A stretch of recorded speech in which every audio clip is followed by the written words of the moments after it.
د کفن ویستونکي عبرتناکه کیسه. یو ځوان په ژړا رسول صلی الله علیه وسلم ته راغی او سخت خفه و.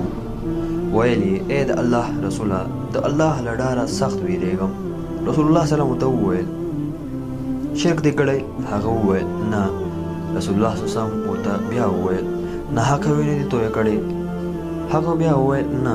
رسول الله صلی الله علیه وسلم وفرمایل الله دې ګناه بخښي که هر څومره ستره وي. وی ویل ګناه مې له اسمان ځمکې عرش او هر څه نه غټه ده. رسول الله صلی الله علیه وسلم وویل آیا ګناه دې تر الله تعالی هم ستره ده؟ هغه وویل نه، الله تر هر څه خورا ستر دی. رسول الله صلی الله علیه وسلم وفرمایل لاړ شه توبه وباسه چې ستر الله هر څومره ستره ګناه بخښي.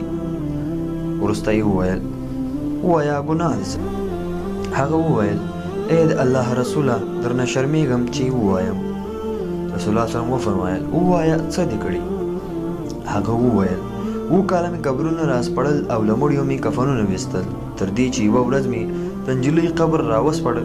تر لغړلو وروسته مې کوروالي ورسره وکړه. خبره چې تر دې راورسېده رسول الله صلی الله علیه وسلم سخت خفه او په غوسه شو.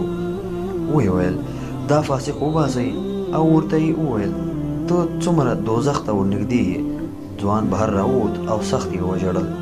خو بیا دې اثر شو او ویې ویل د محمد صلی الله علیه وسلم خدایه که توبه مې منې خپل پیغمبر دې ترې خبر کړه، که نه له اسمانه یو تندر راوغورځوه ومې سوځه او د آخرت له عذابه مې وژغ. نو دلته پر رسول صلی الله علیه وسلم وحی راغله او دا آیت یې ورته ولوست زما هغو بندګانو ته چې پر خپلو ځانونو یې تیری کړی دی ووایه د الله له رحمت څخه مه ناهیلي کیږئ.